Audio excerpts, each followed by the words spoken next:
Hi అండి, అందరూ ఎలా ఉన్నారు? బాగున్నారనే బాగున్నానండి. ఇవాళ నేను దమ్ బిర్యానీ చేశాను. దమ్ బిర్యానీలోకి రైతా చేస్తున్నాను. సో ఫస్ట్ అయితే నేను పెరుగు తీసుకున్నాను. పెరుగుని ఈ కన్సిస్టెన్సీలోకి డైల్యూట్ చేసేసుకున్నాను. ఉప్పు కూడా వేసేసుకున్నాను. ఇంక ఉప్పు వేయవలసిన అవసరం లేదు. నేను ఇప్పుడు పాలు పోసేసుకుంటున్నాను. పాలు పోస్తే ఏమవుతుందంటే, చిక్కటి పాలు పోసేసుకుంటున్నాను.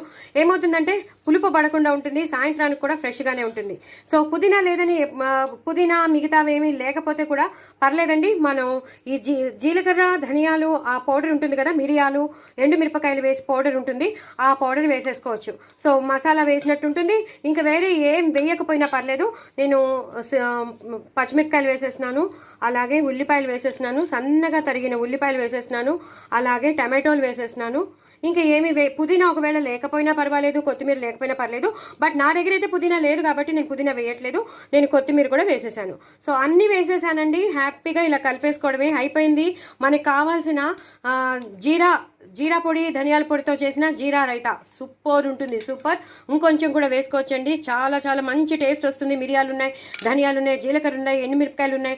సూపర్ అంటే సూపర్ ఉంటుందండి. ఇలా డ్రై రోస్ట్ చేసుకున్న పౌడర్ని ఇందులో వేసేసుకోవడమే అయిపోయిందండి. జీరా మసాలా రైతా అదిరిపోతుంది.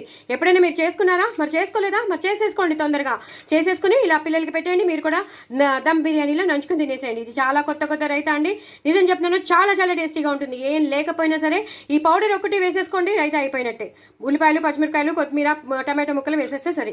ఓకేనా? మరి నా ఛానల్ సబ్స్క్రైబ్ చేసుకుంటారు కదా, మర్చిపోవద్దు. అందరూ నా లాంగ్ వీడియోస్ చూడండి, సబ్స్క్రైబ్ చేసుకోండి. తప్పకుండా నాకు వ్యూస్ పెంచండి, సబ్స్క్రైబర్స్ని కూడా పెంచండి. బాయ్ అండి, ఉంటాను మరి. బాయ్ అండి.